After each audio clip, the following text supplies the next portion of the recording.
Assalamu alaikum. Welcome to English Insights with Atif. Today we are going to discuss the most important topic, that is reading comprehension. अच्छा, reading comprehension इतना important क्यों है? क्योंकि ये वो topic है जिसके क्वेश्चंस चाहे वो CSS हो, चाहे वो PCS हो, या 5 to 15 ग्रेड की जो ग्रेजुएशन की टेस्ट आती है उसके सिलेबस का हिस्सा भी है। अच्छा, टीचिंग लाइसेंस की टेस्ट हो गई, तो इस सब में अंदर रीडिंग कॉम्प्रिहेंशन का क्वेश्चन आता है। तो इंशाल्लाह after going through all these techniques, इस टॉपिक को पढ़ने के बाद हम पास्ट 2024 का जो सैम्पल पेपर है टीचिंग लाइसेंस की टेस्ट का, उसको हल करने की कोशिश करेंगे। तो आज इस टॉपिक को हम इंशाल्लाह अच्छे से कवर कर लेते हैं, ताकि next time when you face the question from this topic you can easily crack it. तो आज हम कॉम्प्रिहेंशन को डिस्कस करते हैं।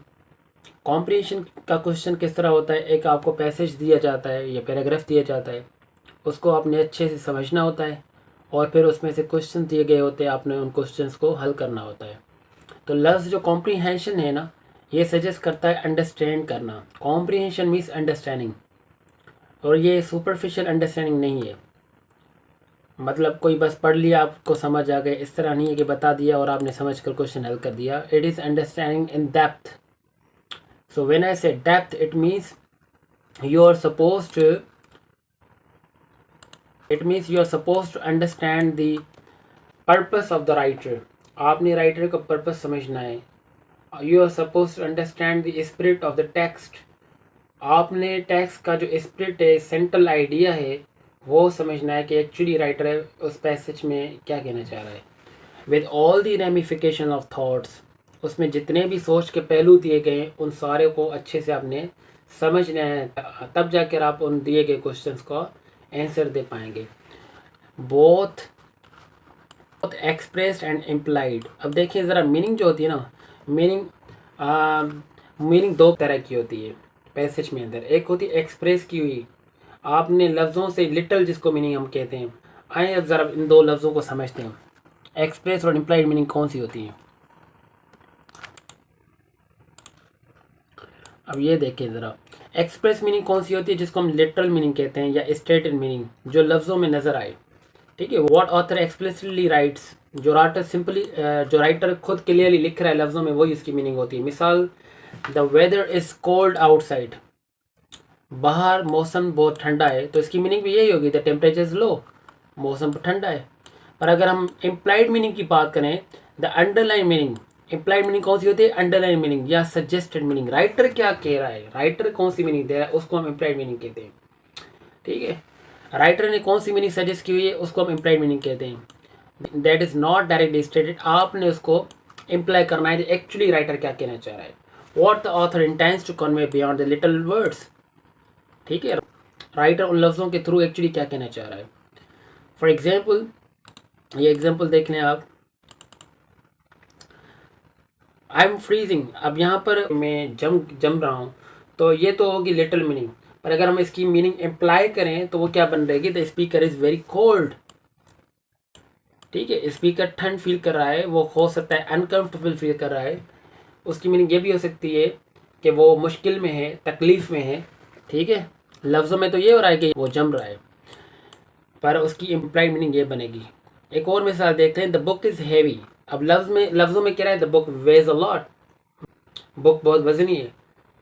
पर इसकी जब हम मीनिंग इम्प्लाई करेंगे तो इम्प्लाइड मीनिंग होगी, the book is challenging to understand, the book is hard to understand, book को समझना मुश्किल है।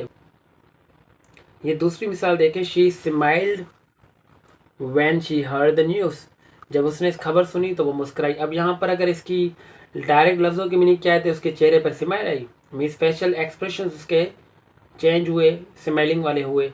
पर अगर हम इसकी इम्प्लाई करें मीनिंग, तो it means she felt happy, right, she felt glad, she felt relieved, she felt pleased upon hearing the news.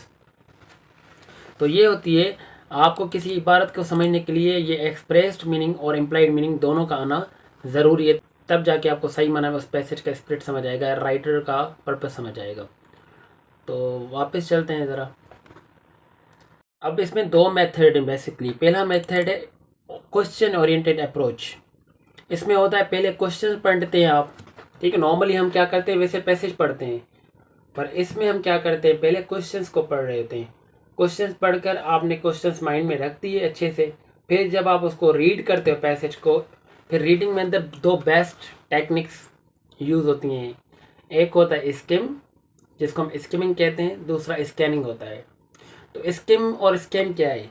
Skimming है quickly glance over the text to get the gist of it, means जल्दी जल्दी में text को देखना ताकि उसको आपको central idea समझ आए कि एक्चुअली राइटर क्या कहना चाह रहा है, ठीक है, मीन्स पैसेज के सेंट्रल आइडिया को समझना।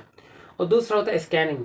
स्कैनिंग में आप क्या कर रहे होते हैं? स्कैनिंग में अंदर आप की वर्ड्स पर फोकस कर रहे होते हो। की वर्ड्स कौन से? जैसे कि नेम्स हो गए इंपॉर्टेंट, जैसे डेट्स हो गए इंपॉर्टेंट। कीवर्ड्स को, नेम्स को, डेट्स को, इस तरह को समझने को हम कहते हैं स्कैनिंग करना, ठीक है। उसके बाद अब जब आपने की स्किम करते हुए आपने इंपॉर्टेंट की पॉइंट्स निकाल दिए, तो उनको आपने फिर क्या क्या करना है? अंडरलाइन करना है, फिर उनको आपने हाईलाइट करना है ताकि आपके माइंड में बैठ जाएं, क्योंकि मोस्टली क्वेश्चंस उन्हीं में से ही आते हैं जो आपको लग रहा होता है ये इंपॉर्टेंट डिटेल्स है, ठीक है। And then pay attention to transition words. अब ये ट्रांजिशन वर्ड्स क्या होते हैं? जैसे कि हाउ एवर, बट, फॉर, इस तरह के वर्ड्स जो है वो ट्रांजिशन वर्ड्स कहलाते हैं। इनका क्या काम होता है? ये हमेशा कंट्रास्टिंग आइडियाज़ देते होते हैं, ठीक है, ये सपोर्टिंग डिटेल्स देते होते हैं पैसेज में अंदर। कंट्रास्टिंग आइडिया, अब देखें अगर एक आइडिया हो गया उसके बरक्स दूसरा आइडिया मिल गया तो जाहिर सी बात है वो हो सकता है वो इंपॉर्टेंट हो। तो ये लफ्ज़ जो होते हैं ये हेल्प आउट करते हैं हमें मुख्तलिफ आइडियाज़ को समझने में, ठीक, और सपोर्टिंग डिटेल्स को समझने में। तो दूसरा जो हम मेथड है वो है पैसेज सेंट्रिक अप्रोच। ये नॉर्मली हम फॉलो कर रहे थे वैसे भी। इसमें हम क्या कर रहे थे? जाहिर सी बात है पहले हम इसमें क्या करते हैं? पैसेज को अच्छे से पढ़ते हैं, रीड द पैसेज थोरोली, पर कम से कम उसको 3 दफ़ा पढ़ लें। 3 दफ़ा क्यों? क्योंकि पहली दफ़ा ज़रूर नहीं हर चीज़ समझ आ जाती है, क्योंकि मैंने कहा था रीडिंग डेप्थ है इसकी। जब हम रीडिंग करते हैं कॉम्प्रीहेंशन में, तो कॉम्प्रीहेंड करने के लिए उसको डीपली रीड करना होता है। तो पहली दफ़ा समझ सारा आना ज़रूरी नहीं होता। दूसरी दफ़ा फिर उसको आप अच्छे से तवज्जो के साथ पढ़ें ताकि उसको आपका सेंट्रल आइडिया और स्पिरिट समझ आए। और फिर हम तीसरी दफ़ा आप कर लें ताकि आपको कंफर्म हो जाए कि आपने अच्छे से सारी पॉइंट्स पर नज़र डालते हैं। फिर वही टेक्निक्स जो स्किम स्कैनिंग हो गई उसमें अंदर, और दूसरी दफ़ा पढ़ते हुए आपने स्किम स्कैनिंग भी करना है, आपने उसको जो है की पॉइंट्स भी हाईलाइट करनी है, अंडरलाइन भी करना है, सारी पॉइंट्स वही आ गई जो पहले मेथड में।